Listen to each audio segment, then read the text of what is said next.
Alrighty guys, and welcome back to Star Wars Review. Today I'm reviewing Star Wars Rebels Servants of the Empire, Edge of the Galaxy, which was written by Jason Fry and released on October 21st, 2014.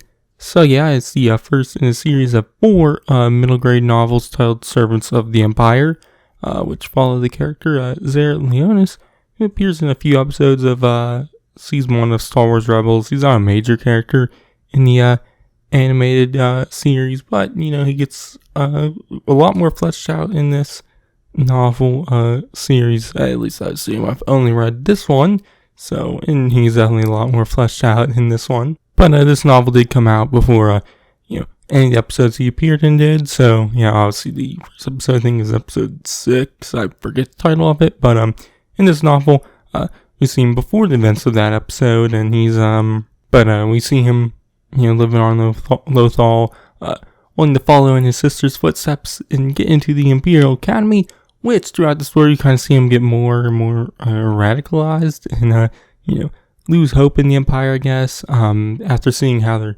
destroying the planet Lothal, and whatnot, which, I liked all that, but the story also had a lot of sports drama in it. You see Zare play a sport called Grav-ball, but it kind of seemed like this, American football kind of seemed like that, maybe a little like hockey or basketball also, I don't know, but, Zare, seems like he's like the position he plays is basically like a quarterback in American football, so, yeah, but, there's some conflict with all this, with the his academy's athletic director, who didn't like that there were alien players on the team, and throughout the story we've seen them reach the championship game, and the athletic director removes them from the team, upsetting Zare. So he learns that the athletic director placed a bet for them to win the championship game by 8 points. So at the end of the game, when Zare's team is up, he purposely lets the other team score so that they still win, but not by, 8 points. So, they only win by, under, 8 points. So, yeah, but all this ties into, stuff in the Empire, as one of Zare's teammates named Beck is someone who used to live on a farm or something like that on Lothal, but his parents sold the Empire. And so throughout the course of the story, we see them head back to that farm and see that Empire is using that land to mine, but also basically destroying and polluting Lothal while doing so, which them doing that for this farm is also making the other farms around it too polluted and unusable, so then the Empire can come in and take that land by force. Which one time we see Beck take Zare out, near the farms into this camp where a lot of those farmers who got their farms taken away from them are staying, which they're kind of hiding. No one knows they're there, but the Empire comes in and kills them all. Which then later Zare sees this report on the holonet saying that the farmers attacked the Empire, and that the Empire had to do what they had to do against the farmers, which, obviously, Zare knows that's not the truth, and so that kind of, probably the biggest event in the novel, kind of radicalizes him, which then he also learns that his sister, who is at the Imperial Academy, has mysteriously disappeared, and that the Empire is saying that she ran away, which Zare also knows isn't the truth. But Zare's girlfriend, Mary Spanjaf, is able to sneakily look in to Imperial logs and whatnot, and sees that Zare's sister is listed as inactive. And so after all these events, Zare decides to turn down his invitation into the Imperial Academy.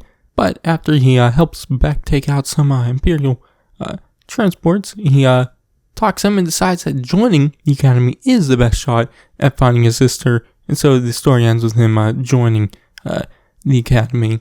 So yeah, but I enjoyed the novel. I wasn't as into the sports drama stuff, But I did really enjoy everything else about the story. Definitely a lot more than I was expecting to. I really like seeing this character get radicalized. Which obviously this is a middle grade novel, so its target audience is like 12-year-olds, and obviously I'm not in that target audience. So I do think it was simple, not super complex, but that's to be expected with middle grade novels. But I still got enough enjoyment out of it. And definitely was surprised about how where they went with it. But yeah, obviously, like I said, the sports drama stuff I wasn't as into, but I do like how it played into the rest of the story. But also it introduces the character of Zara Leonis, which he isn't in Rebels that much. I think he's only in like 2 or 3 episodes. So this book series is the most we get of him. So he is definitely more of a character for this book series than he really is for Rebels. So I'm definitely interested to see where his story goes in the next 3 books. As I haven't read them before. I have watched all of Rebels, but I haven't read these books before. So yeah, but I enjoyed the novel. Obviously, I'm above the target audience, and if you are, you might like it. If you are, you like Rebels. So it's definitely not a bad read. If you do, if you don't like Rebels, then I'd say it depends. So yeah, like if you don't like Rebels, I'd probably say skip this. So yeah, but anyways, my grade, I'm gonna give it a B. So yeah. Anyways, that's gonna be it for this one. My next Rebels review will be episode 5, I believe, of the first season. So you can check that out then. But in the meantime, you can check out my reviews on the first few episodes of Rebels. Also, the other middle grade novel, Ezra's Gamble, which I released before the series, and the adult novel, A New Dawn, which I also released before the series, and everything else I do. But I've been Sarzu, and I'll catch you guys in the next one.